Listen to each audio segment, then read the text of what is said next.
y lo que sea necesario, y después ya se dedicarán al examen.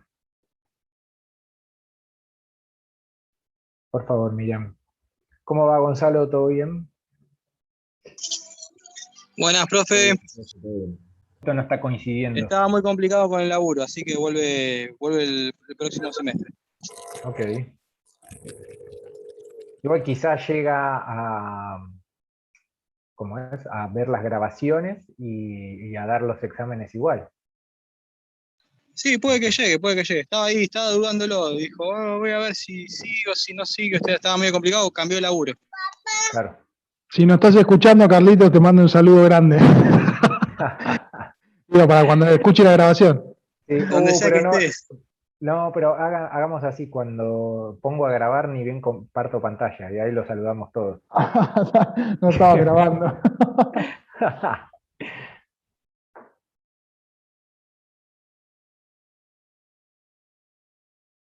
Estamos en horario. Voy a poner a grabar a pantalla mientras vamos preparando el saludo para Carlos. Bárbaro. Pregunto estas cosas que antes no preguntaba, es una boludez lo que estoy por decir y lo digo así en criollo. Ahora cuando empiezo a compartir, al rato de que estoy compartiendo y capaz que avancé 2 diapositivas, Zoom me tira un cartel que me dice, ahora los participantes están viendo tu pantalla. Por eso digo, pregunto a ver si todavía paso, empiezo a hablar y grabar y ustedes no están viendo nada. Por eso más que nada. Pero bueno, Ahí se ve contaminación cruzada. Perfecto. Entonces ya vamos viendo de qué se va a tratar la clase de hoy. Pongo a grabar, así saludamos a Carlos. Recording in progress. Bueno, se supone que que ya se está grabando, así que vamos a empezar con la clase de hoy. Antes de meternos de lleno en la clase de hoy, creo que algunos compañeros tienen un saludo para alguien. No estoy seguro si entendí bien. Carlitos, si nos estás escuchando, un abrazo grande. Volvé que te perdonamos. Ahí está, Carlos, no abandones, vamos que tenés posibilidades de estar, así que, Volvé, bueno, ojalá prófugo. escuches esto. Prófugo. Pagate el asado, Carlitos. Ahí Qué está, hay cosa. mensaje de todo, mira, reclamo de deuda y todo. Sí, dijo que iba a hacer un asado y se fue antes. Me parece que no quiere pagar el precio de la carne. Ahí está la cosa, Y ahora, volviendo a la clase de hoy vamos a hablar de ETAs y de contaminación cruzada. A priori pueden decir, ¿esto cómo se relaciona con nosotros o con lo que vimos la clase pasada? Bueno, nosotros venimos en las clases anteriores de definir algunos conceptos sobre alimentos y de ver qué recorrido hacen los alimentos en el cuerpo humano para poder ser metabolizados los nutrientes y empezar a, digamos, aportar energía y las demás condiciones a las células del organismo. Nosotros lo que vimos la clase pasada era condiciones normales, donde no iba a haber ningún tipo de patología. Bueno, hoy vamos a ver qué sucede si en algún momento, en lo previo a la masticación, estas condiciones se ven alteradas. ¿Qué pueden causar? Y esa es un poco la lógica desde donde se parte para la clase de hoy.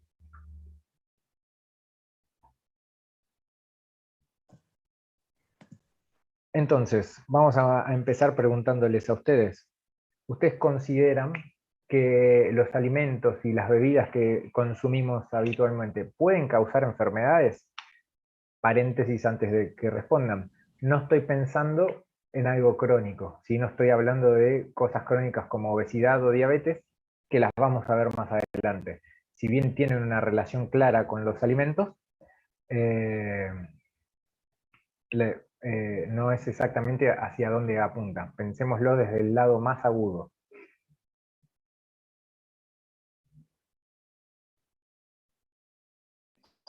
Sí, profe, si el agua está contaminada o los alimentos están vencidos o, digamos, ya tienen algún estado medio avanzado de descomposición y sí nos pueden enfermar porque hay bacterias y se pueden reproducir y bueno, eso te enferma. Bien, Agustín, muy bien. ¿Qué opinan los demás? ¿Coinciden con Agustín? Acá Gonzalo dice sí, sí, rotundo.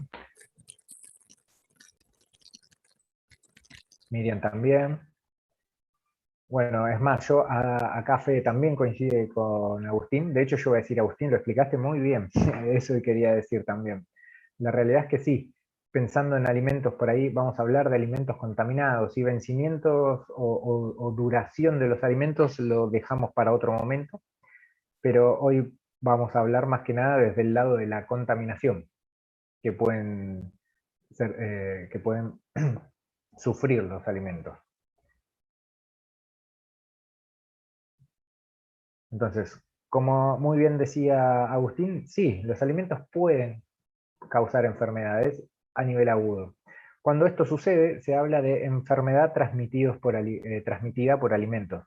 Por eso, en el título, en la primera diapositiva, decía ETA, ¿sí? Que es la abreviación de esto. Yo le agrego la S porque vamos a hablar de varias, y no es que existe una única enfermedad que pueda ser transmitido por alimentos o incluso agua o bebidas.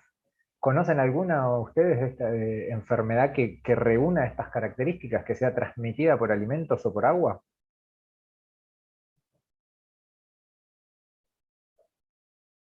¿Salmonela?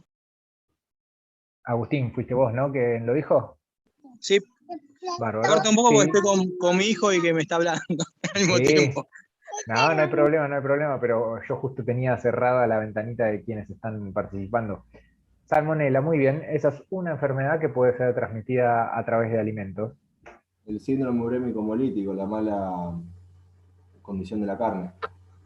Bien, Gonzalo, también una enfermedad que afecta mucho a los niños, justo hablando, ya que Agustín comentó que estaba con su niño. Sí, me acuerdo, perdón que te interrumpa, pero es un No, no hay comentario, problema. es una boludez, pero me acuerdo que cuando yo era chico estaba mucho eso y me acuerdo que en mi casa no querían que coma justamente, por ejemplo, el patty de McDonald's porque, bueno, podía contener ese virus. Bien, bien. A ver, es real, las hamburguesas o la carne picada en realidad podría llegar a ser un vehículo para ese tipo de síndrome, pero bueno, digamos, no es que desapareció eso, sigue estando presente, quizá más o menos publicidad, pero las cosas, esa enfermedad no está erradicada, a eso me refiero. Entonces, y bueno, mismo vos decías, Gonzalo, que no te querían llevar a McDonald's. No digo que sea el caso de ustedes, pero fíjense, o si pasan por un McDonald's, la mayoría del público que sale de ahí corresponde con niños. Acá Miriam suma en el chat que cuando la carne está medio cruda puede transmitir una enfermedad. Ella lo da como más rotundamente, yo le dejé en un puede como para sembrar un manto de dudas. Pero sí, es verdad, una carne más que media cruda, voy a decir mal cocida o cocida incorrectamente.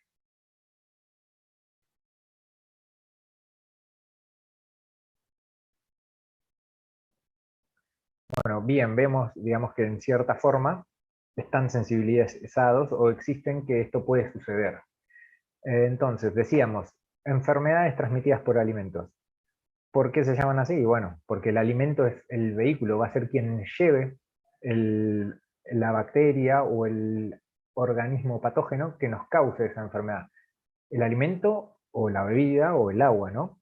Y esa enfermedad puede ser transmitida por un organismo patógeno, por un parásito o incluso por alguna sustancia inorgánica, pero tóxica, que se pueda llegar a producir por alguna de las bacterias presentes en esos alimentos.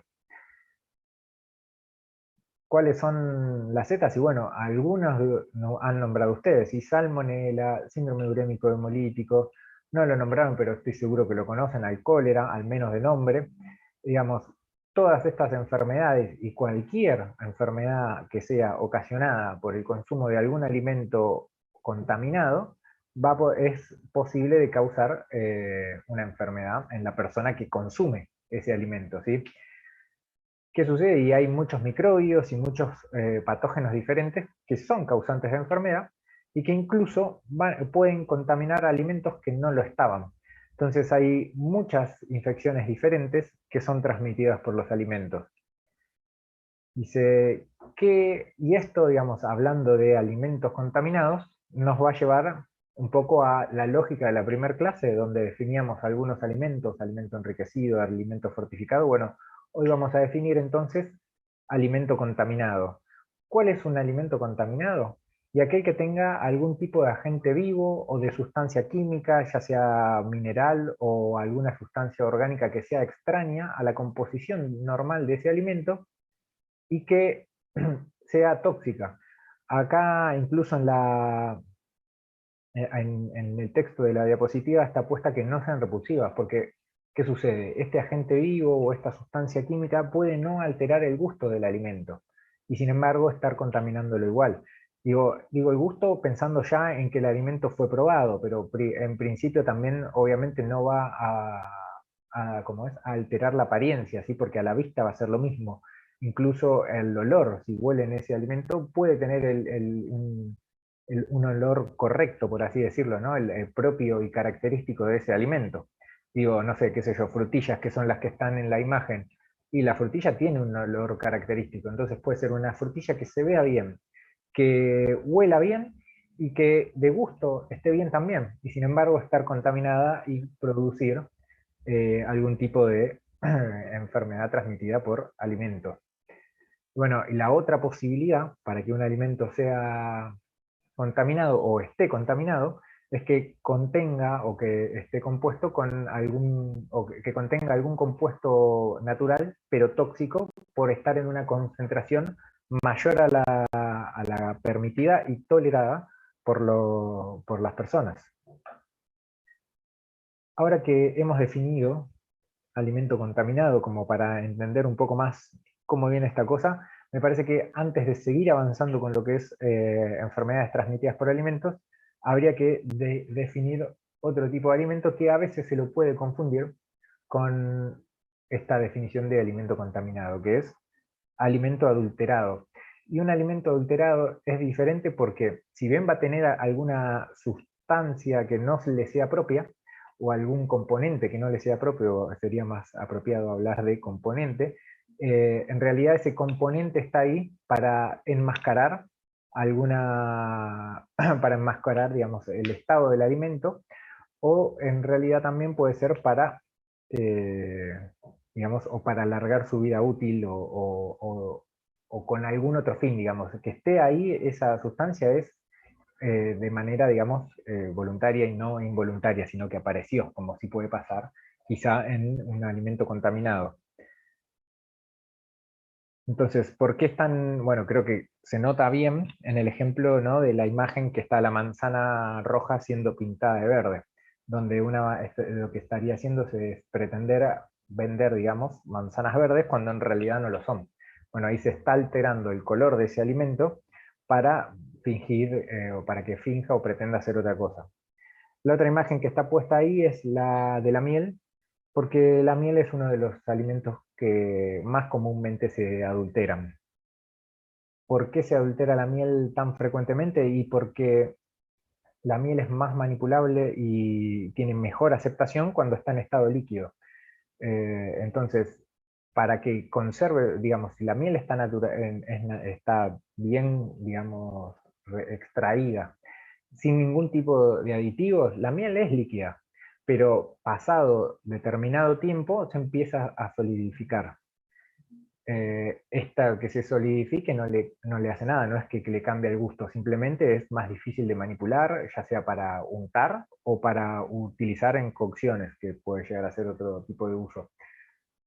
O bueno, o para lo que sea, así hace que el uso no sea tan sencillo. Bueno, a la miel se la adultera frecuentemente o con jarabe de glucosa o con jarabe de maíz de alta fructosa. ¿Para qué? Para que conserve su estado líquido, no para darle otro valor nutricional o agregarle otras propiedades, sino más que nada para eso, para conservar este estado de fluidez y que haga que sea más manipulable. Pero bueno, no sé, ¿se entiende la diferencia entonces entre adulterado y contaminado? Sí, sí. Dicen, Sí, profe. bárbaro. Avanzamos entonces, volvamos a lo que son enfermedades transmitidas por alimentos. Digamos, este fenómeno, ¿sí?, de las enfermedades transmitidas por alimentos no es algo que suceda de manera aislada o que suceda solamente en algunos lados. Fíjense, les comparto una noticia de lo que es Naciones Unidas, como este fenómeno es mundial, ¿sí? Digo, es mundial, digo, porque si Naciones Unidas está hablando de esto, está hablando de algo que sucede en todos lados. Y fíjense como no solamente es mundial, sino que es medianamente frecuente. ¿Por qué? Porque habla de, si bien no vamos a entrar a la noticia, sí les voy a mostrar un extracto de la noticia, pero fíjense el titular. Ya de una está diciendo que los alimentos contaminados pueden causar muertes, que causan enfermedades y demasiado dinero para costear esos tratamientos. Un extracto de la noticia decía esto, se los leo porque es tal cual de la noticia, que alimentos contaminados por bacterias, virus o parásitos, toxinas o algún producto químico provocan anualmente unas 420.000 muertes, unas 420.000 muertes y enfermedades en más de 600 millones de personas. Esto tiene un costo para lo que son los países con ingresos medios y bajos de que ronda los 95 millones de dólares anuales. Entonces, hablar de enfermedades transmitidas por alimento, viendo estos números, no es algo tan menor.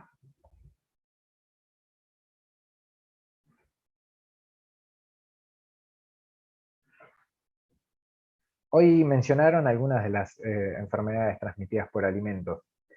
Entonces, les pregunto, ¿se imaginan o de las que nombraron algún síntoma que conozcan? Dolor de panza. Bien, sí. Dolor, bien Fede, lo voy a decir más técnico, pero es eso, sería dolor abdominal. No me refiero al dolor abdominal de ejercitarse, ¿no? ¿Algún otro?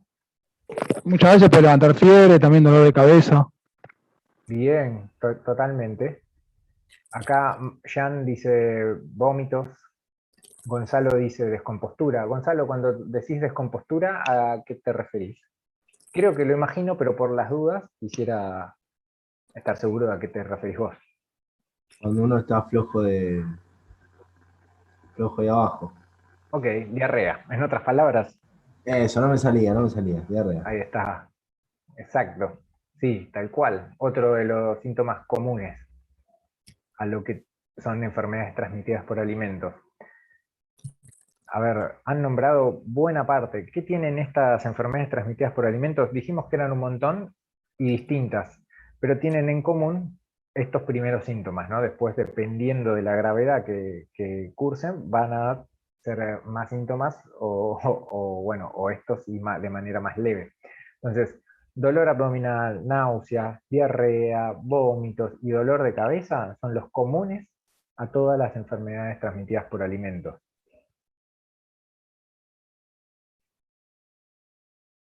Ahora, lo que es la duración y la intensidad de la enfermedad que transmite el alimento va a depender de, entre otras cosas, de tres grandes, ¿sí? Una va a ser de acuerdo a la cantidad de bacterias o de toxinas que estén presentes en el alimento.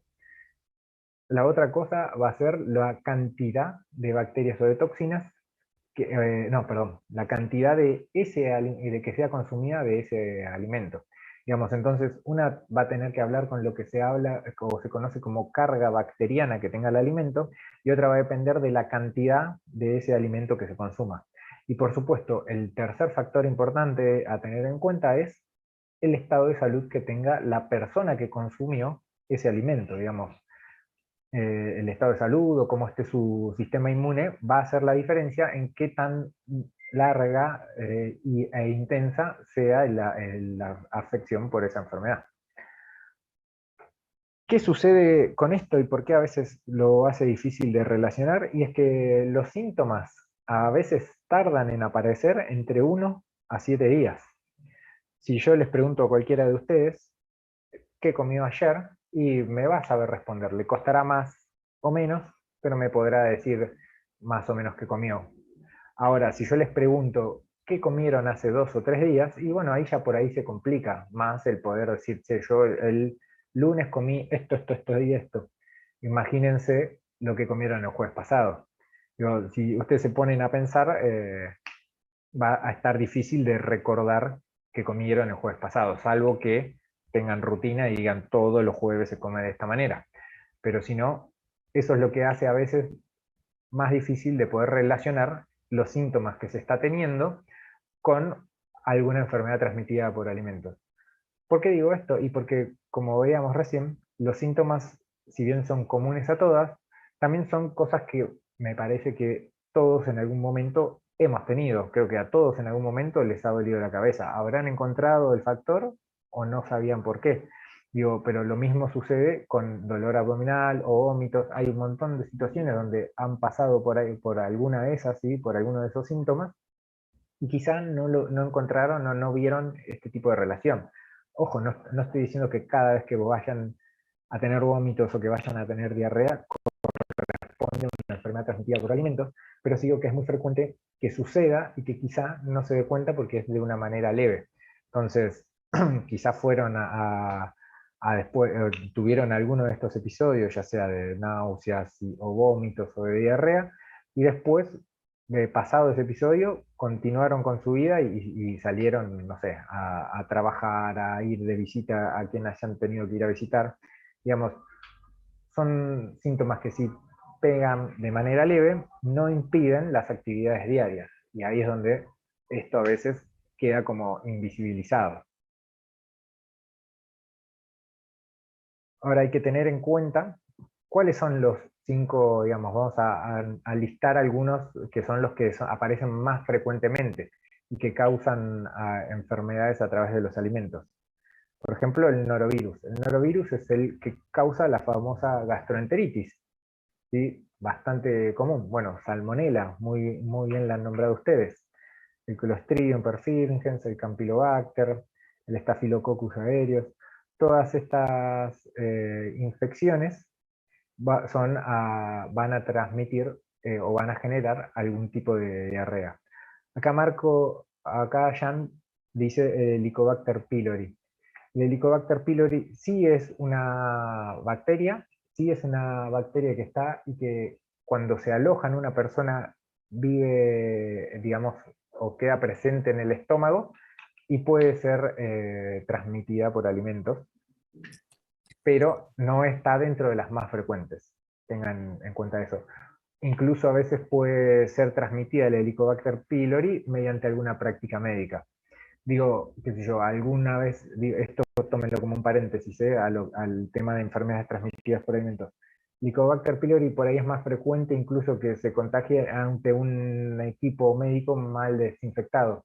No hablo del palito que usan para abrir y ver las amígdalas, sino en una videoendoscopía alta, si quizás no se fue lo suficientemente higienizado el aparato con el que se hace, puede depositar el Helicobacter pylori dentro del organismo. Pero sí, es una bacteria, estamos de acuerdo, no necesariamente va a ser transmitida sí o sí por alimentos. Por eso no la nombramos y aparte no está dentro de las más frecuentes. No en aparición en la población, sino de ser transmitida por alimentos.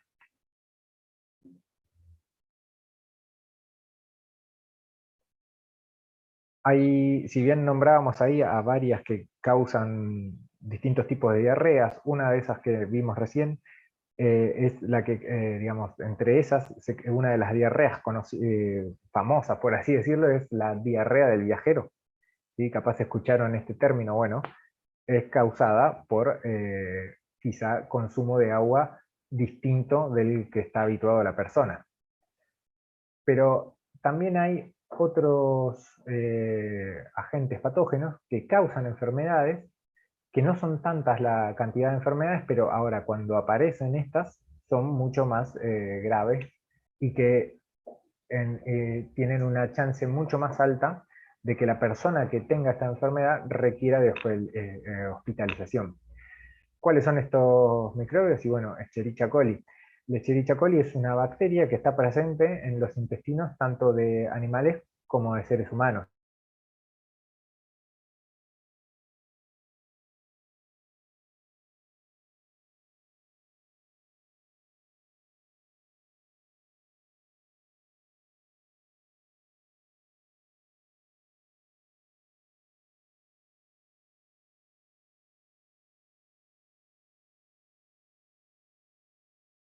Recording in con sangre, progress. que es el Escherichia coli O157. O incluso el vibrio que ocasiona el cólera. Ahora, por ejemplo, alimentos que están asociados a lo que es ¿cómo me cuesta decir esto? No sé qué me pasa. Salmonelosis, ¿sí? Están asociados a lo que son los huevos, la carne de ave y algunos otros productos de origen animal. Lo que es Campylobacter, ¿sí? La transmisión va a estar dada principalmente por o leche cruda o, antes de seguir, ¿saben lo que es leche cruda? ¿Saben a qué se refiere el término leche cruda?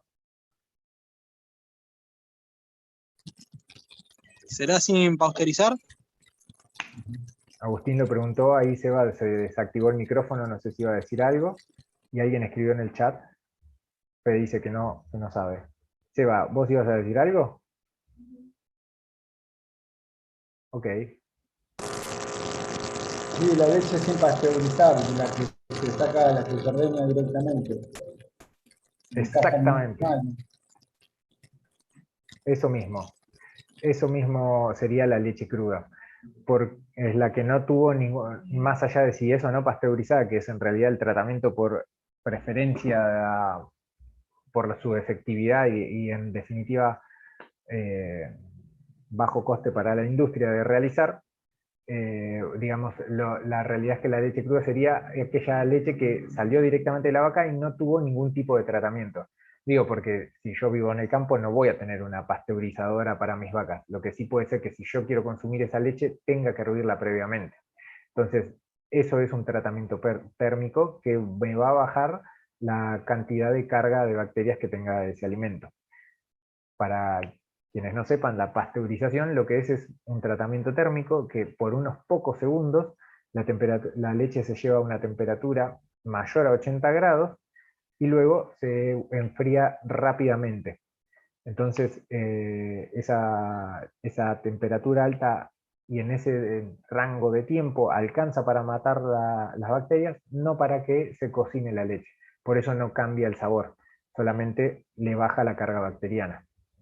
Ahora, entonces, la leche que no ha sido pasada por algún tipo de tratamiento de esto es leche cruda y tiene un riesgo alto de algún tipo de infección por que transmita algún tipo de enfermedad, ¿no? En este caso estamos viendo acá el Campylobacter. Digo, a ver, antes, hace años, no pasaba, ¿no? La pasteurización, incluso hoy me hicieron acordar, cuando era chico a veces estaban las visitas a las granjas, ¿sí? Bueno, cada uno depende de dónde viva, a qué lo hayan llevado a visitar. Y una práctica común en esas visitas era el ordeñe de la vaca, y por lo menos en mi caso, y quizás estoy hablando y esto delata un poco mi edad, cuando me llevaban a visitar esas granjas, la ordeñaron y después nos daban a probar a todos lo que era la leche.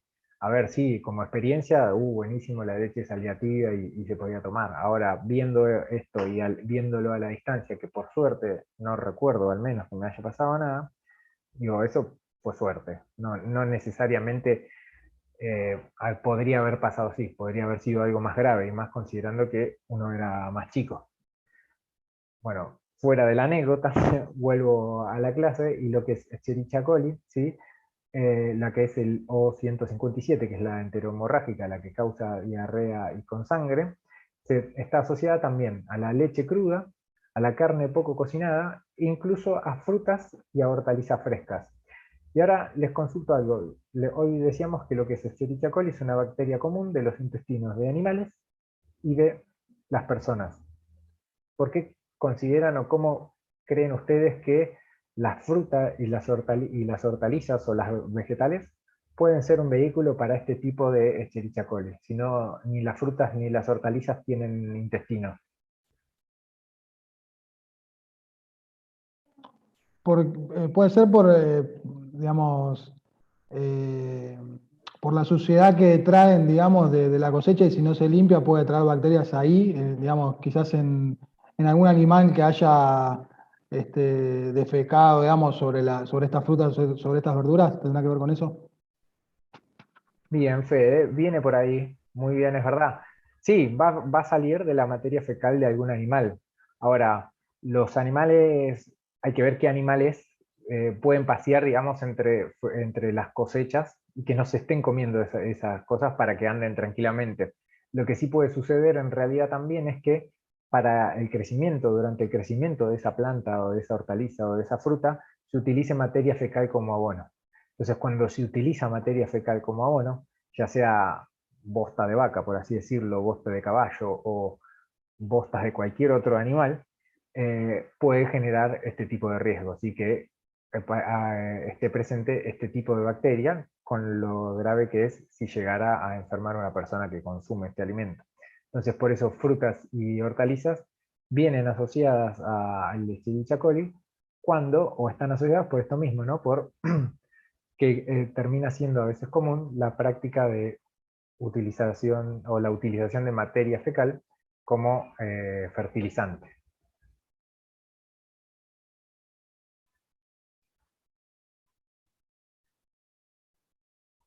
Lo que es, pensando en otra bacteria, la listeria, se va a encontrar en lo que son productos lácteos que no estén pasteurizados, o sea, de nuevo, que sean a partir de leche cruda, incluso también en diversos alimentos preparados, y que lo que tiene la listeria es que puede crecer a temperaturas de refrigeración. Ahora, hay algunos alimentos que están asociados a lo que son brotes de cólera, como son el arroz, hortalizas, lo que son las gachas o semillas de mijo, y varios tipos de mariscos.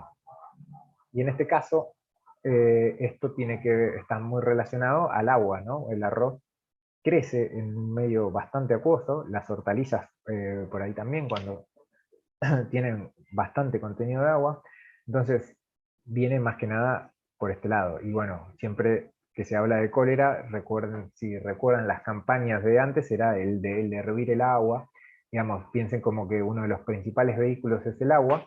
Bueno, en este caso, alimentos asociados también serían arroz, hortalizas, mijo y varios tipos de mariscos. Ahora, ustedes pueden decir, bueno, pero no es tan frecuente que sucedan estas cosas, no es algo que debiera ser para preocupar. Exacto, Sebastián, vuelvo un segundo atrás, lo de las 3 gotitas de lavandina era para lo del agua y el cólera, tal cual, es así, es una forma de desinfectar y hacer agua que no se cree segura o que no se está seguro de su procedencia, hacerla segura para consumir. A ver, pongo acá eh, una noticia, es de hace algunos años, ¿sí? Y era que un brote de triquinosis. La triquinosis es una enfermedad zoonótica, o sea, se transmite de los animales a los seres humanos. Cómo se transmite es muy asociada a lo que es cerdo, ¿sí? Al consumo de cerdo. ¿Cómo se agarra, digamos, para explicar rápidamente cómo sucede la triquinosis? Y la triquinosis en general es una enfermedad en realidad de las ratas. El cerdo lo que tiene que es portador, o sea, puede portar esa enfermedad sin que le afecte para su vida. ¿Cómo un cerdo y las ratas están relacionadas? Y bueno, anteriormente, la comida que era para los cerdos era basura. La basura que atrae ratas que van a comer y a defecar en el mismo lugar donde después los cerdos van a comer ese excremento de las ratas. Bueno, ese cerdo, si después es consumido por una persona, tiene muchísimas chances de agarrarse triquinosis.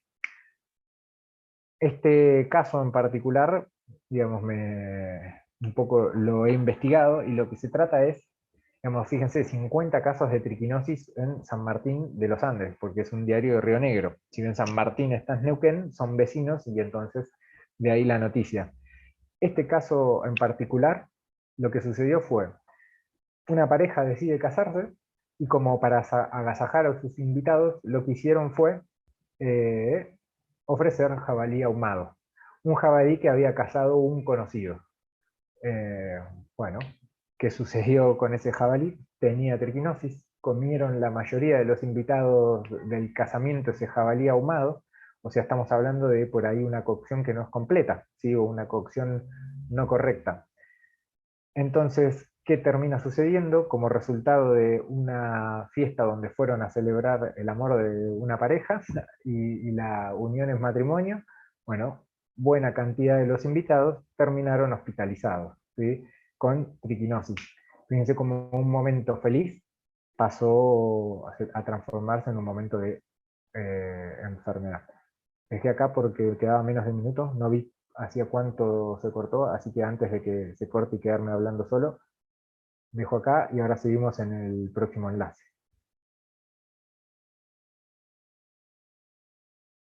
No sé si hay alguna consulta o duda por ahora.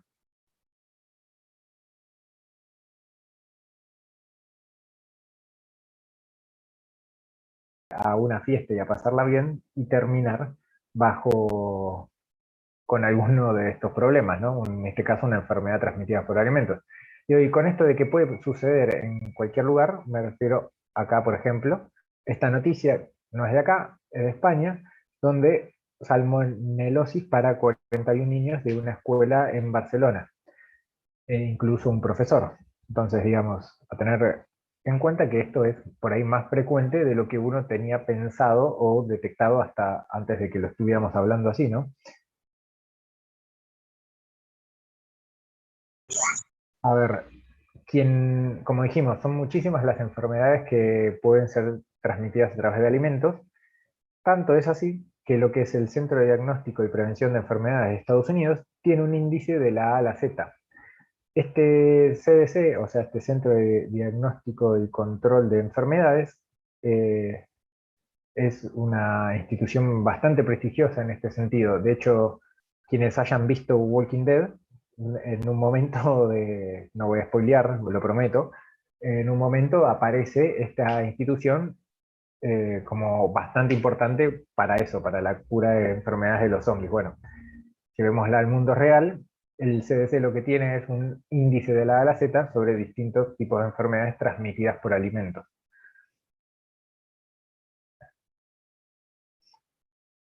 Ahora, esto un poco lo dijimos, ¿sí? Hay que tener en cuenta que las contaminaciones, de este tipo de contaminaciones en alimentos, no son tan fáciles de detectar. ¿Por qué? Y porque estos contaminantes pueden estar presentes y en buena cantidad sin alterar ni gusto, ni olor, ni sabor, ni color, ni aspecto en general de toda la comida. Entonces, lo cual lo hace que incluso al momento de comerlo y de consumirlo, se lo disfrute plenamente, ¿no? Y bueno, y se termine en malas condiciones. Ahora, ¿qué poblaciones creen ustedes que son las más vulnerables a sufrir algún tipo de enfermedad transmitida por alimentos? Los niños, Bien, Fede, niños, sí. ancianos Ancianos, dice Agustín, sí. y quizás con personas con alguna patología. Como decías antes, quizás con defensas bajas o alguna enfermedad que los vuelva más vulnerables y más expuestos a este tipo de enfermedades. Correcto. Sí, sí, sí, se entiende perfecto. Sí, tal cual. Tipo los inmunodeprimidos, alguno de esos. Claro, exacto. Personas, vamos a generalizarlo a personas enfermas, digamos. No me refiero a un resfrío, sino a esto, a inmunodeprimidos, por ejemplo, o inmunosuprimidos, que las dos cuestiones son diferentes. Una se le suprimen a propósito del sistema inmune y el otro lo tiene deprimido y funcionando a un menor nivel del que debería. Tanto inmunodeprimidos como inmunosuprimidos son totalmente factibles de tener alguna de estas, o son más vulnerables que una persona normal, porque de hecho su sistema inmune no va a estar funcionando. Pero bueno, vamos a hablar de enfermos, digamos, en general. Y a ver, como dijeron, niños. Esta no la nombraron, pero la sumamos. Mujeres embarazadas, ancianos o adultos mayores y enfermos. ¿Por qué van a ser ellos más vulnerables? Y porque los efectos al tener, digamos, o las defensas en desarrollo o las defensas en depresión, lo que va a suceder es que los efectos ante una enfermedad transmitida por alimentos puedan ser mucho más severos o incluso dejar secuelas o incluso, ya yendo a lo más extremo, puedan hasta provocar muerte. Y bueno, por ejemplo, los niños son, por ejemplo, son un ejemplo, digamos, no quería ser redundante al decirlo, ¿no? Pero hoy cuando hablábamos del síndrome urémico hemolítico, y bueno, los niños son los factibles de que se puedan agarrar, quizá no tanto en adultos. ¿Qué sucede en un niño que se haya agarrado síndrome urémico hemolítico? Y bueno, puede comprometer, digamos, si como lo afectas de manera más grave, que de por sí va a ser más grave que ante un adulto, puede incluso comprometer lo que es el funcionamiento de sus riñones y terminar, digamos, en una diálisis. Una diálisis sería cuando los riñones ya no funcionen y tienen que filtrar la sangre con una máquina para que cumpla la función de los riñones. Con lo desgastante y lo que acorta la vida todo ese proceso, ¿no? Entonces, digo, esto lo pongo como ejemplo de algo quizá más conocido y que incluso ustedes decían que por ahí evitaban comer en ciertos lados para protegerse de contraer un síndrome urémico hemolítico. ¿Cómo prevenir este tipo de enfermedades transmitidas por alimentos? Y bueno, hay que tener en cuenta que casi la mitad de los brotes de enfermedades transmitidas por alimentos de el país, ¿sí? Estamos hablando de Argentina, los brotes de ETAs suceden en el hogar. O sea, en cualquiera de nuestras casas es posible de que suceda esto. Piensa que va a ser en unas 4 de cada 10 casas, puede darse un brote de enfermedades transmitidas de alimentos. ¿Cómo podemos prevenirlo si esto puede ser tan cercano a nosotros, digamos? Digo, en la casa, por suerte acá, casi todos tenemos hogar, o por lo menos vivimos en uno. Entonces, eh, es posible que seamos víctimas de alguna enfermedad transmitida por alimentos. Para poder prevenirla, tenemos que tener en cuenta que hay correctas o formas correctas o apropiadas de lo que es manipular los alimentos y que es de todo el manoseo, sería por así decirlo más groseramente, en el almacenamiento e incluso en la cocción de esos alimentos. Entonces, teniendo técnicas apropiadas para todo esto, reducimos esas chances muchísimo. Entonces, ¿qué medidas concretas podemos tener en cuenta para esto? Bueno, usar agua potable.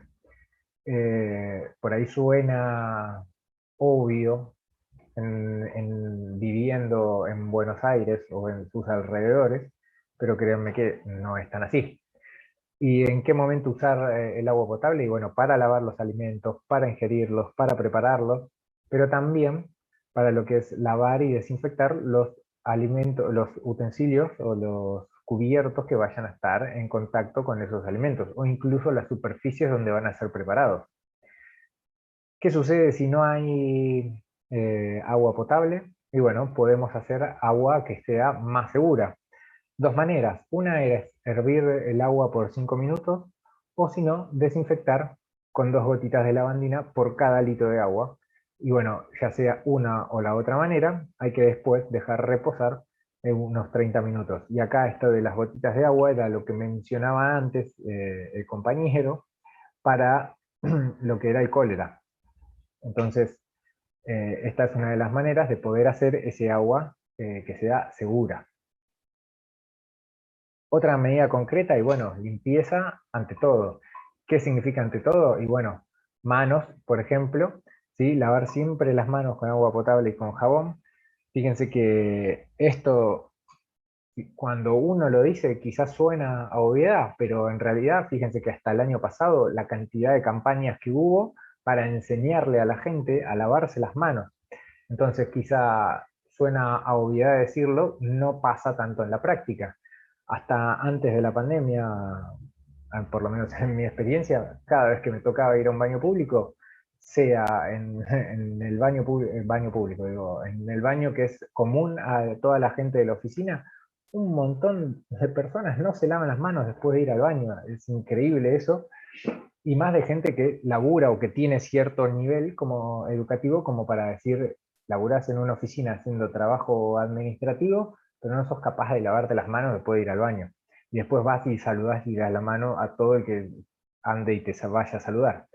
Bueno, entonces hay que aclararlo porque esto a veces no es tan obvio como por ahí pueda suceder.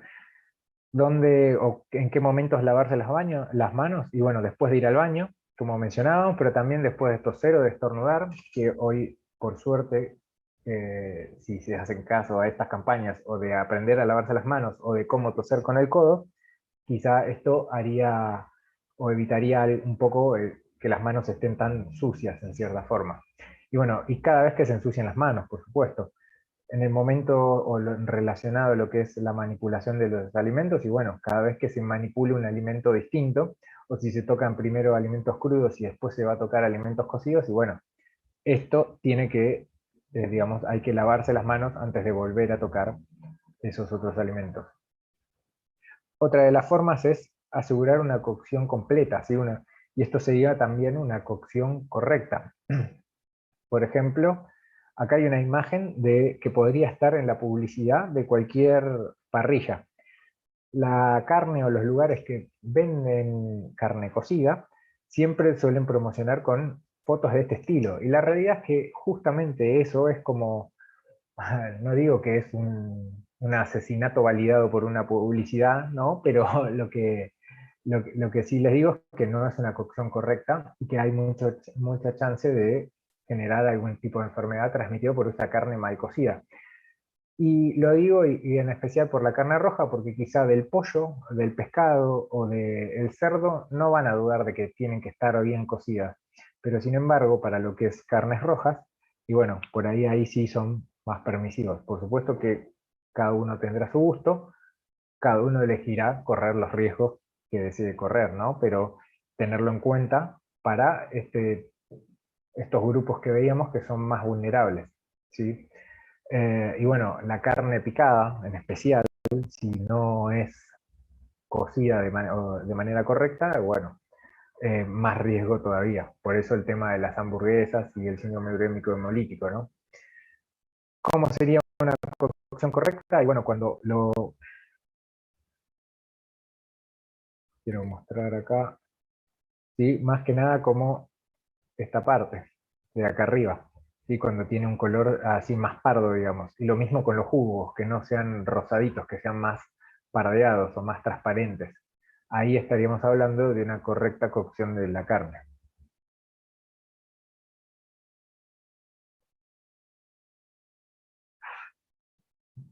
Otra de las cuestiones a tener, obviamente huevo también tiene que ser cocido y bien cocido, o por supuesto evitar preparaciones que tengan huevo crudo. O bueno, ahí puse la foto, no sé si la habrán visto, pero en mi época existía una película que se llamaba Rocky, que tiene varias películas, son como 6.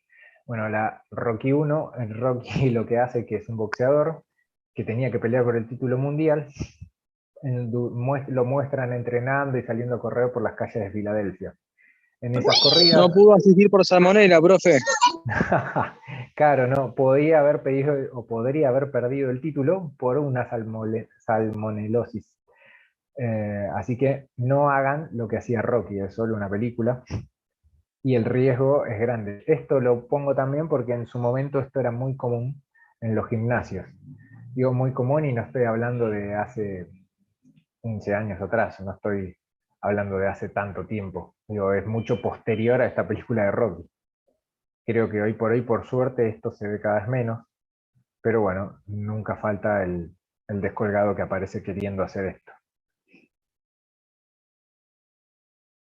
En esto de asegurar bien la cocción completa, hay que tener en cuenta, lo mismo sucede cuando haya que recalentar una comida, ¿sí? En el caso de que la comida tenga que ser recalentada, hay que asegurarse que esos alimentos estén bien calientes. O si fuera un guiso, una sopa o algún tipo de salsa, hay que asegurarse de que eso llegue de nuevo al hervor. Y aunque sea al menos unos 5 minutos. No estamos hablando de que se va a quemar, pero de esta manera nos aseguramos que lo que se haya generado de carga bacteriana se inhiba y digamos, se mate. Cosa que no sucedería si el alimento apenas se entibia.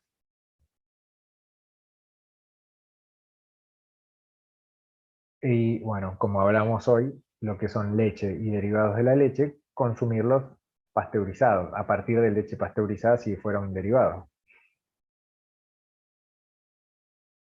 En lo que es, si hablamos de calentamiento, vamos a hablar del proceso contrario, de la refrigeración.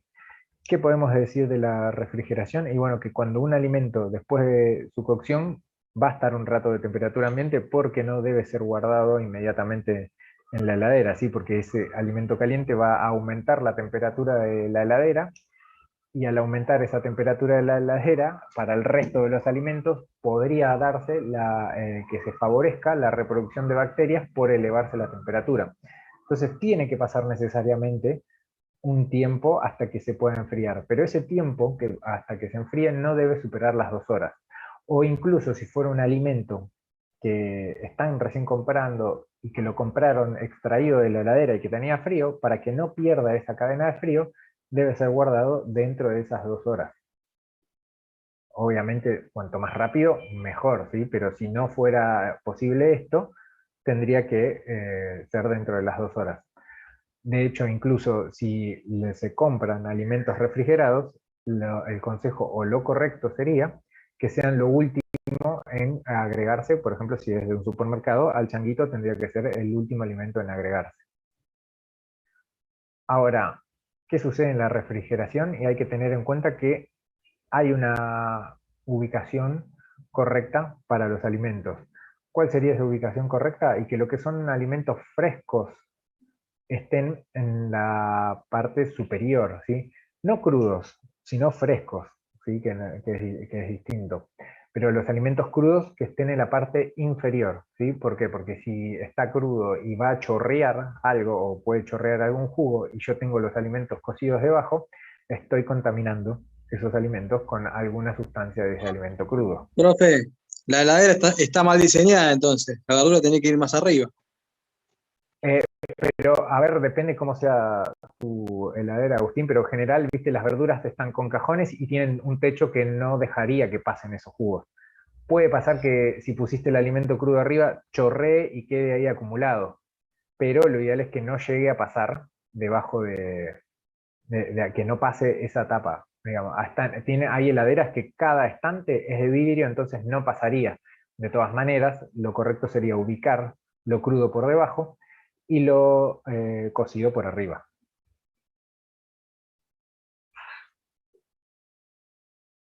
Está mal diseñada si la tapa de las verduras es como de rejita, cosa que todo lo que vaya a caer caiga y entre en contacto con lo que está guardado en ese cajón. Porque en realidad el cajón de las verduras lo que tiene, y al tener esa tapita, es que es una temperatura un poco diferente, ¿no? La temperatura de la heladera tiene como distintas zonas, no es lo mismo la temperatura en la puerta que contra el fondo de la heladera. Y lo mismo en el cajón de las hortalizas o de las frutas.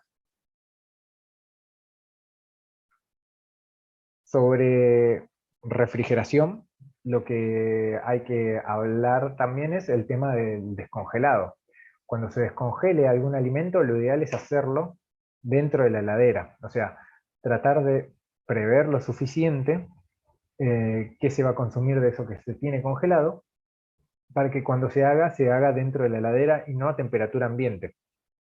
Si no se puede hacer, o porque no llegó o sucedió un imprevisto que no permitió anticiparse tanto como para poner el alimento un día antes en la heladera, y bueno, se lo puede descongelar al microondas, por supuesto, o si no, bajo corriente de agua fría. ¿Por qué bajo corriente de agua fría y no bajo una pileta, por ejemplo? O sea, no sumergido en agua tibia.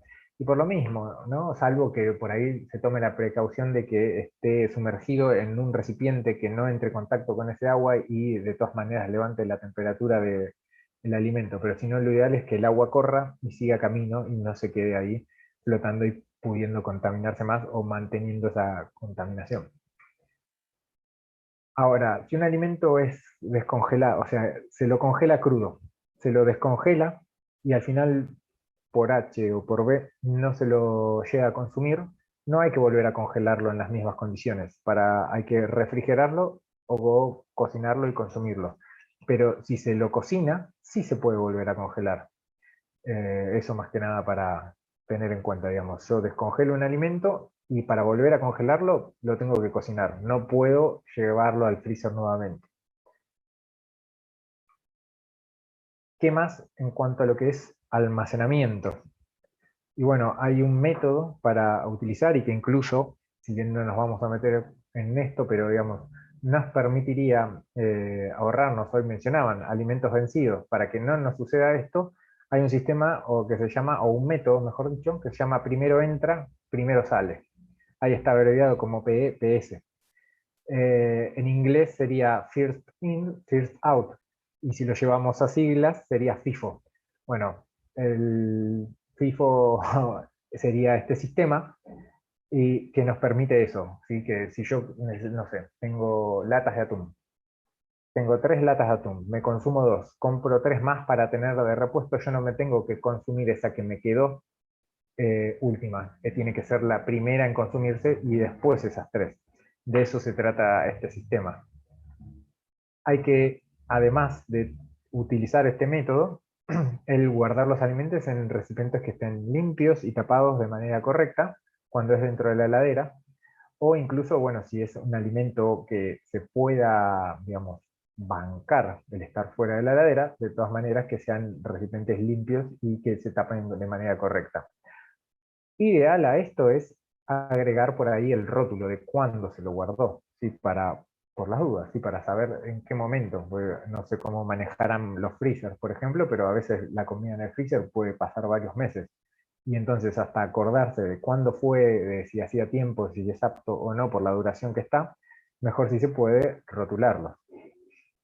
Una cuestión en lo que es almacenamiento, cuando se abran latas, yo hoy hablé de atún, pero podríamos hablar de arvejas, por ejemplo, una vez que estén abiertas, no guardar el alimento dentro de la lata, sino pasarlo a otro tipo de recipientes, y ahí es donde entran estos recipientes, limpios y que sean bien tapados.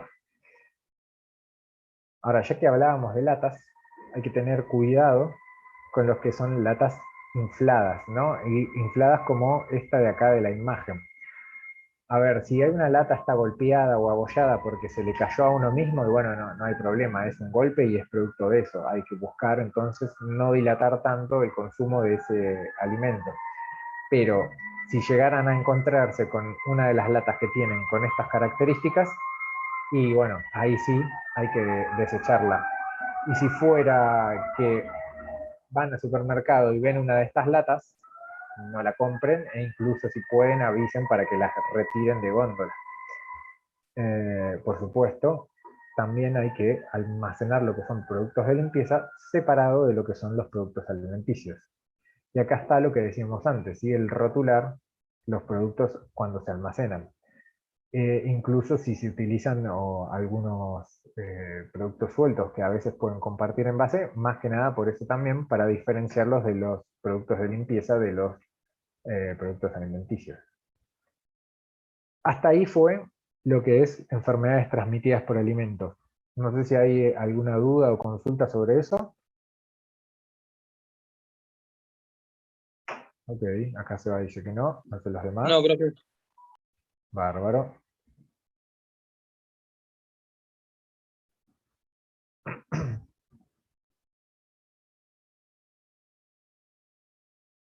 Bueno, entonces, pasemos a la segunda parte de esta clase.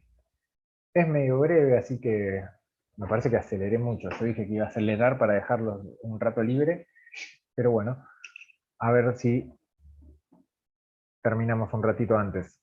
¿Qué es contaminación cruzada? Y bueno, contaminación cruzada es cuando un alimento o un agente contaminante, mejor dicho, es transferido a un alimento que no estaba contaminado. ¿Cuáles pueden llegar a ser esos alimentos? Y bueno, hoy vimos la definición de alimento contaminado, ¿no? Entonces, va lo mismo, pueden ser contaminantes biológicos, pueden ser contaminantes físicos, y ahí hablamos por ahí, como hice en el ejemplo, ¿sí? De un pedacito de vidrio, de un pedacito de virulana, de un pelo, de un plástico. Bueno, cualquiera de esos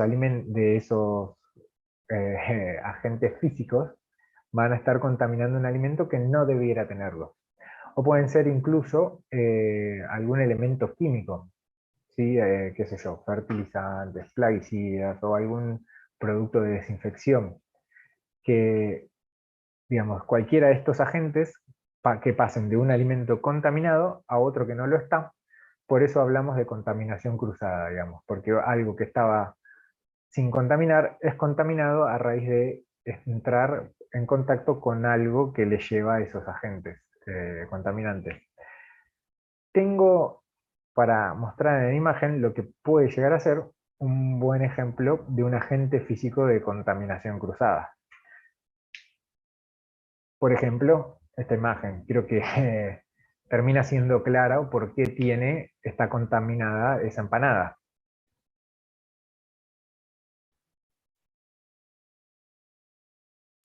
¡Qué rico! Hermoso. Más allá del contaminante de la curita, imagínense, anda a saber qué desinfectante se había puesto esa persona, si no se fue una uña también ahí, andás a ver. Rico relleno, podemos decir. Pero para eso se usan los guantes. Bien, tal cual. Es exactamente para eso, para que no suceda este tipo de cosas. Si no, la persona que tuviera una herida de esas características no debiera cocinar o manipular alimentos a mano descubierta, y si no tiene algo para cubrirse las manos, y bueno, que no manipule alimentos ese día o hasta tanto se cure. Digamos, ¿por qué? Y porque puede suceder esto. Amasando el relleno de las empanadas, una curita se puede perder tranquilamente.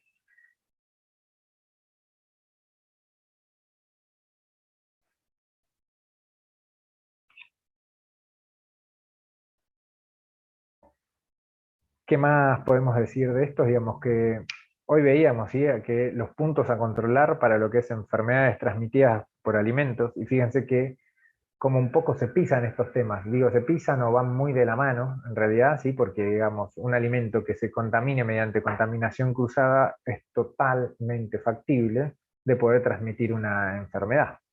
En este caso ahí quedó el ejemplo de la curita para que sea gráfico, pero bueno, cuando no se controla alguno de los puntos de manipulación o de almacenamiento o de incluso la cocción, la posibilidad de que se den agente o que se encuentre algún tipo de agente contaminante es mucho más grande y se puede, o sea, digamos, facilitar que suceda esta contaminación cruzada.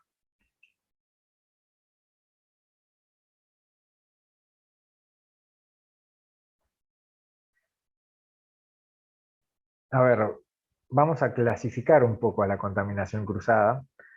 Esto bueno, ya estoy diciendo que una de las posibilidades es directa, ¿sí? ¿Alguna idea de por qué una contaminación cruzada puede ser directa?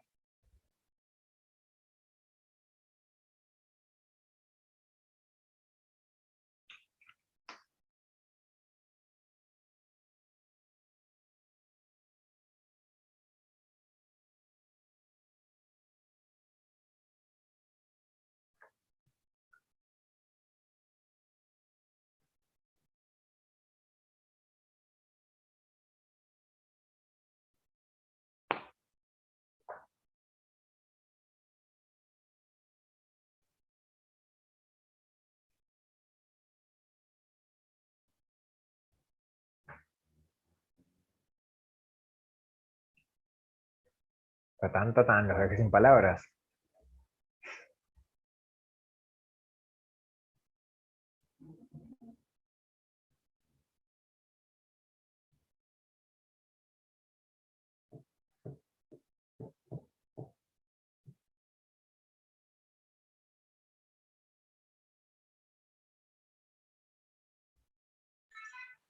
Profe, y bueno, puede ser eso también, usar una tabla que usás para una carne cruda y después cortan algún vegetal que se va a usar en una ensalada.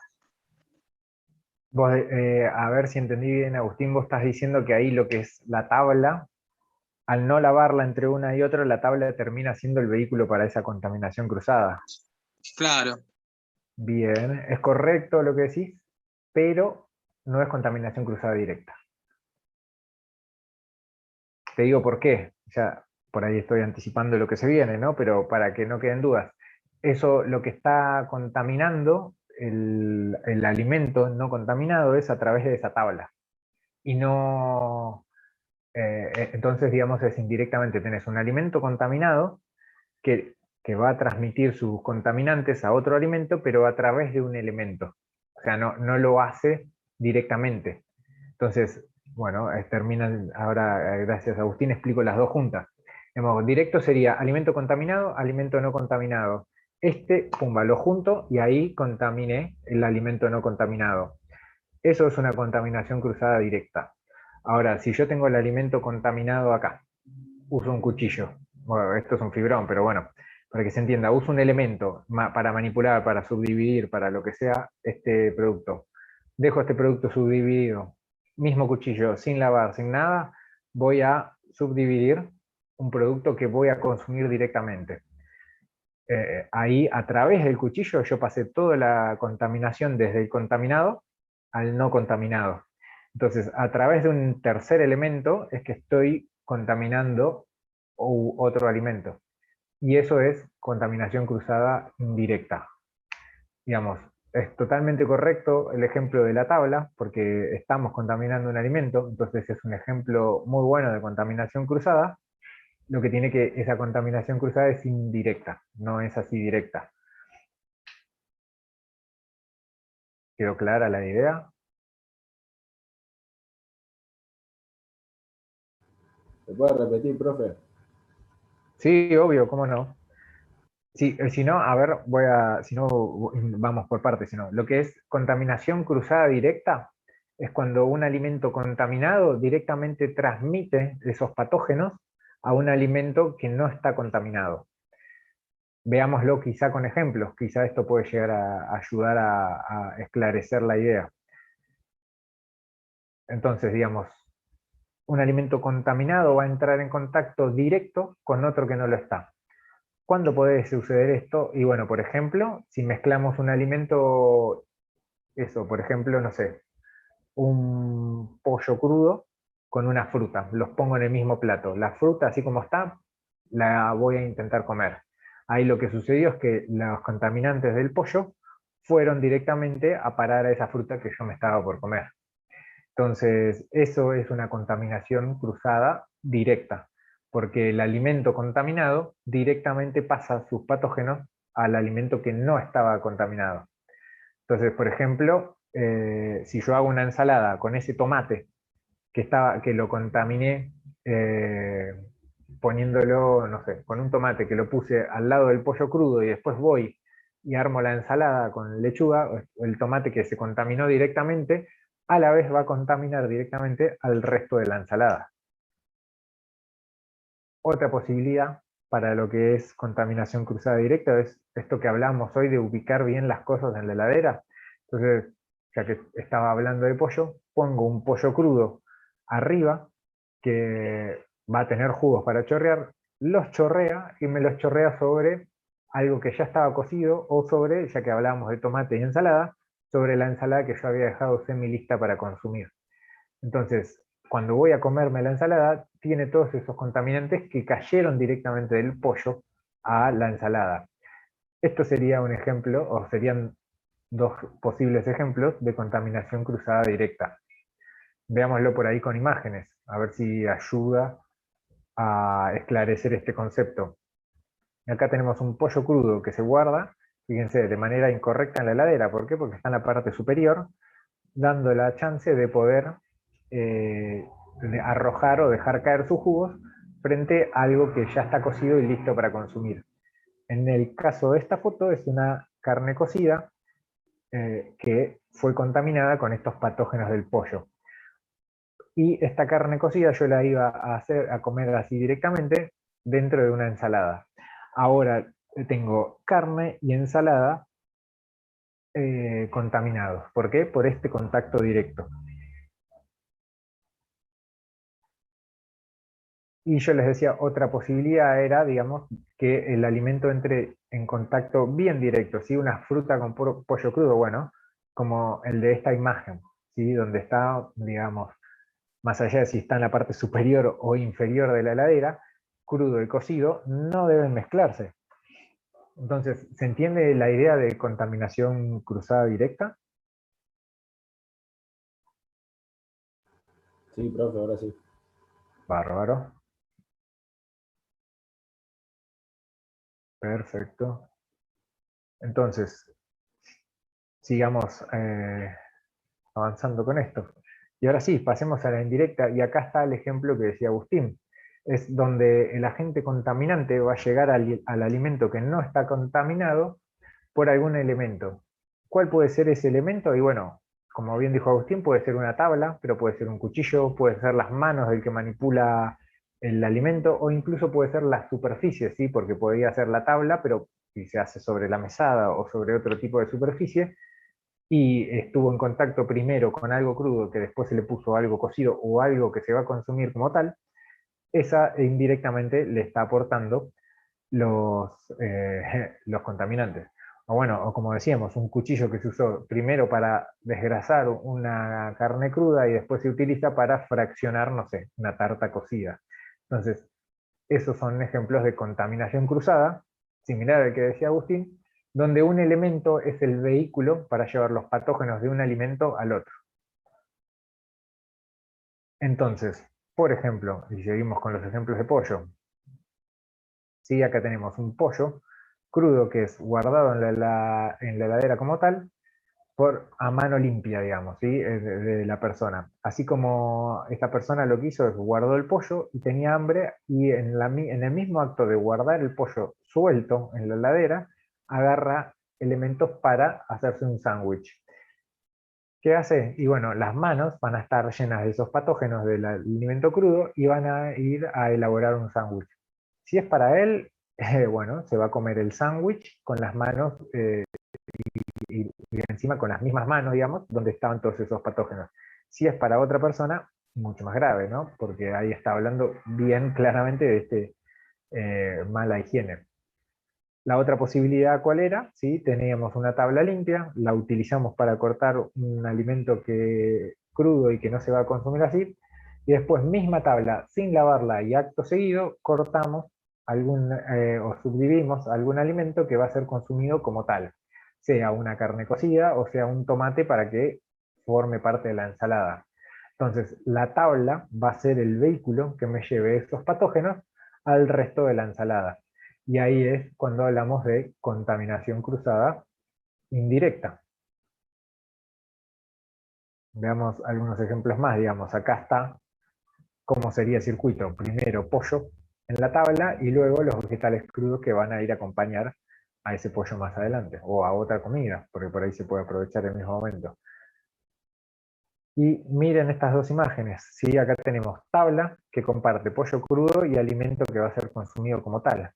Entonces, esa tabla termina dando la contaminación cruzada indirecta. Bueno, igualmente si prestamos atención a este ejemplo, están las dos, ¿sí? Porque va a ser la tabla, pero a la vez fíjense que el tomate prácticamente está en contacto con ese pollo crudo, por lo cual va a haber en esta foto en especial contaminación cruzada tanto directa como indirecta. Dejo de compartir porque ya queda menos de un minuto para no quedarme hablando solo. Y ahora seguimos en el siguiente enlace. No queda mucho más de clase, así que vamos a terminar unos minutos antes como había prometido, así después ustedes van a su examen. Dejo de grabar. Recording stopped.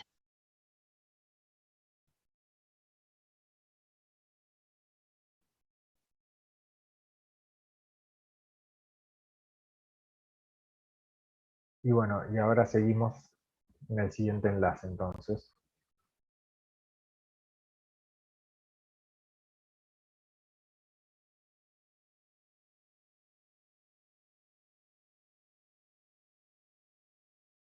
Llegar, mientras voy poniendo a compartir en mi pantalla.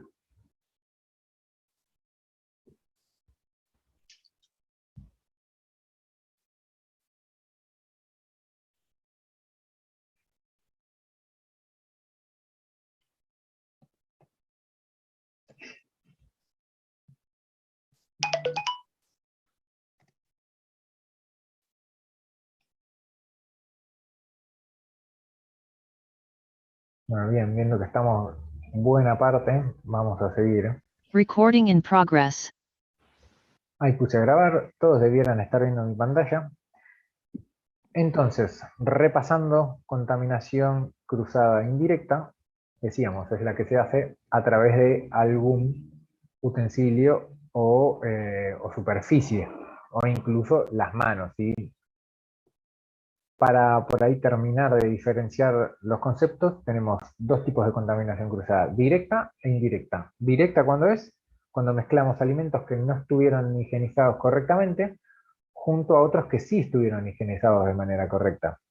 O cuando ubicamos incorrectamente productos en la heladera, ¿sí? Esto de ponerlo crudo por arriba, lo cocido por debajo.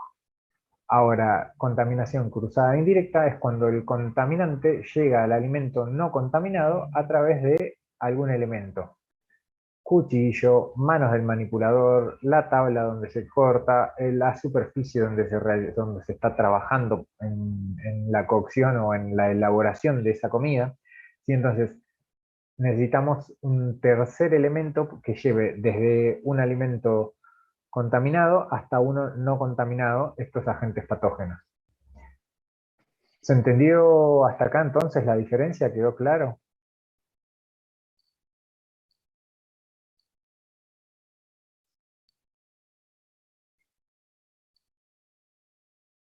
Bárbaro.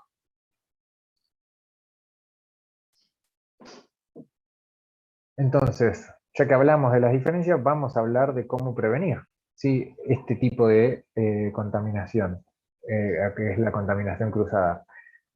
¿Cómo lo vamos a prevenir? Y bueno, con algunas acciones para mantener la limpieza y la desinfección.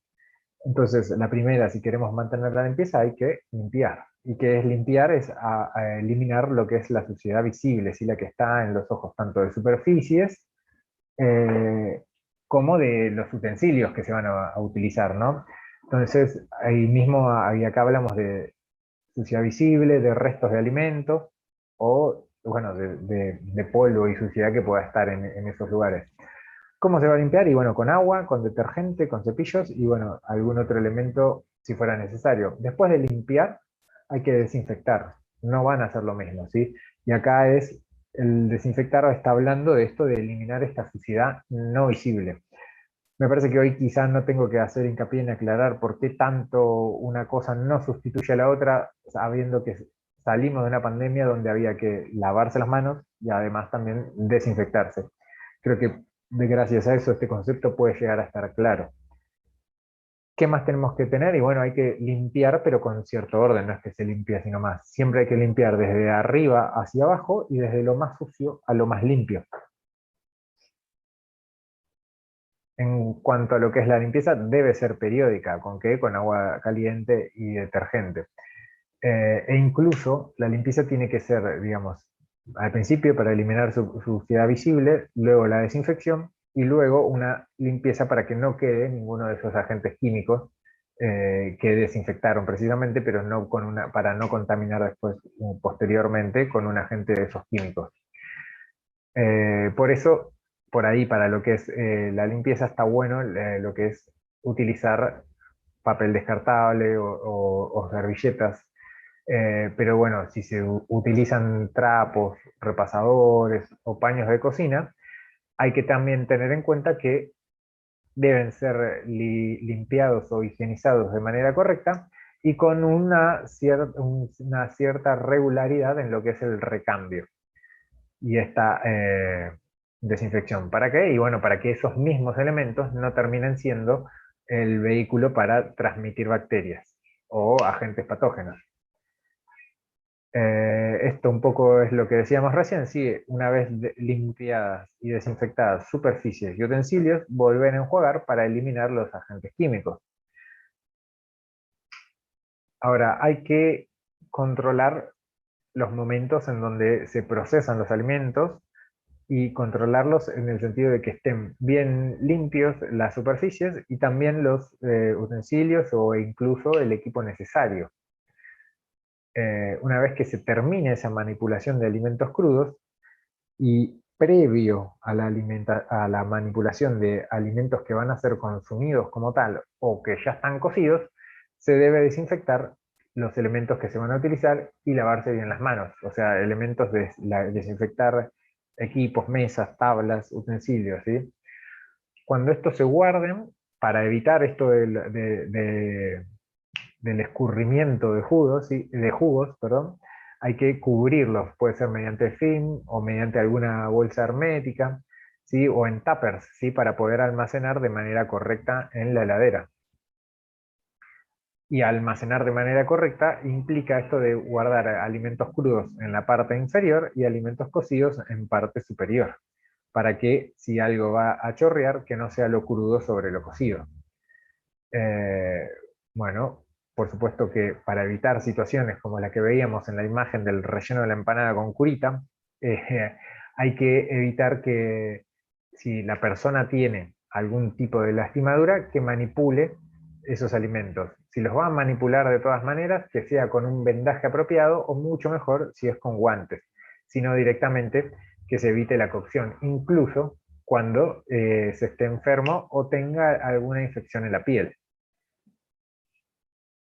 Y bueno, obviamente, como decíamos hoy, ¿no? El lavado de manos con agua y con jabón, sobre todo en la persona que vaya a manipular esos alimentos. Pero no solamente es lavarse las manos, sino también más o menos mantener un estado de higiene aceptable, ¿no? Higiene personal más general, digo, que no sea solo, bueno, me lavé las manos para cocinar, pero hace 3, 4 días que no se baña. Bueno, eso puede llegar a ser un inconveniente. Vamos, a ver, dejo de compartir, así podemos ver este video. Ahora vuelvo a compartir.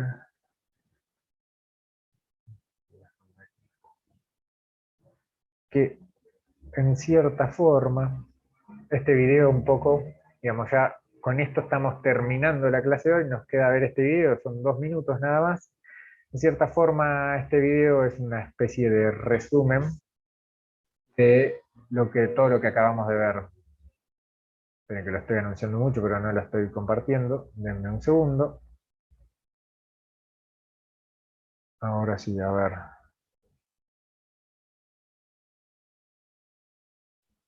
Porque la idea es que lo puedan ver con sonido.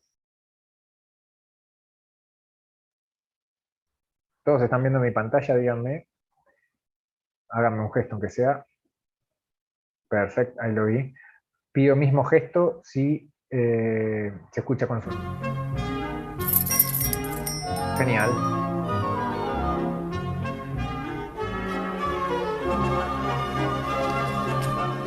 A nuestro alrededor, en nuestra casa y cerca de los alimentos que comemos, viven unas criaturas misteriosas, diminutas y con mucha energía. Son mucho más pequeñas.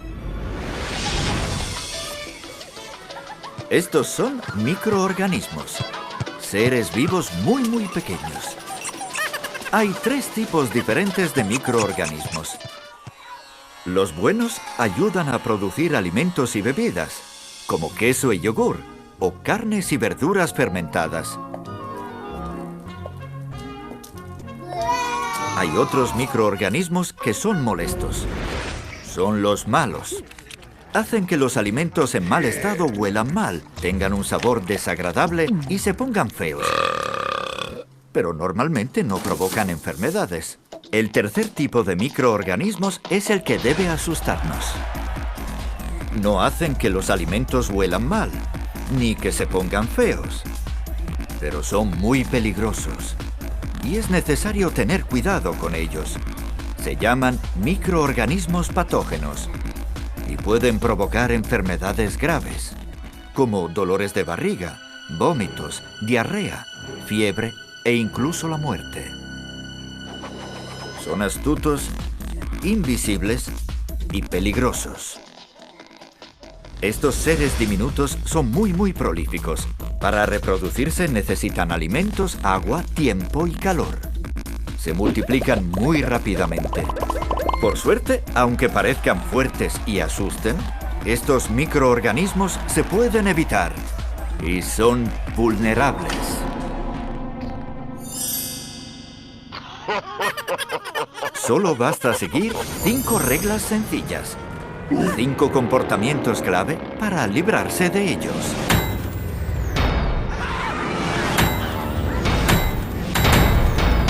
Protéjanse y protejan a su familia de las enfermedades que pueden contraerse en el hogar. Es fácil aplicar las reglas.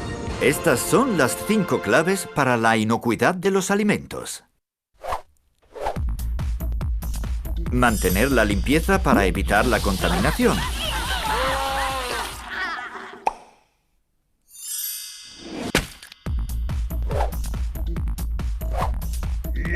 Separar alimentos crudos y cocinados para que no se contaminen entre sí. Cocinar completamente los alimentos para matar los microorganismos. Mantener los alimentos a temperaturas seguras, calor o frío, para que las bacterias no proliferen.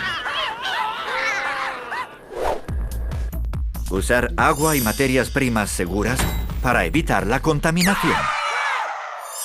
Los productores de alimentos son los principales responsables de que los alimentos que compramos sean seguros, pero es posible protegernos y proteger a nuestra familia de las enfermedades contraídas en el hogar con las 5 claves para la inocuidad de los alimentos. Aplíquenlas. Es mucho lo que se puede hacer.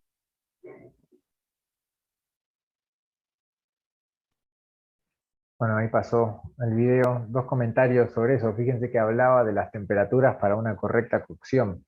Ahí en el video mostraba 70 grados. En realidad esto es más discutido y se habla de que es de 76 grados hacia arriba. Incluso algunos hablan de 80 grados hacia arriba. Lo digo solo para que lo tengan en cuenta también. Después en una de las siguientes imágenes el video muestra la refrigeración a menos de 5 grados, lo cual es correcto. 5 grados debiera ser la temperatura normal en la heladera. Y mostraba algo que se estaba cocinando a 60 grados. Bueno, esos 60 grados son los recomendados en el caso de recalentar los alimentos, ¿sí? Entonces, lo aclaro para que queden bien dichas lo que son las temperaturas de estos 3 momentos en lo que puede ser en la preparación de un alimento, en una cocción completa, en un recalentamiento y en la refrigeración. Entonces, habiendo visto este video resumen, hemos llegado al final de la clase. No sé si queda alguna consulta o duda. Si no, por hoy estamos. Los dejo que se preparen para la próxima materia, que entiendo van a tener examen. Y nosotros nos veremos en el examen la semana que viene.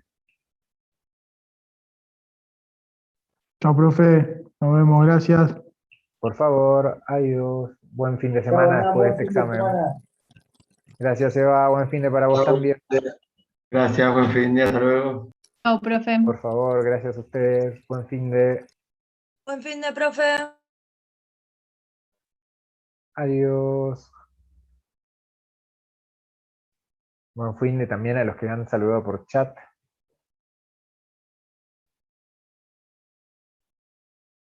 Bueno, chicos, hasta la semana que viene.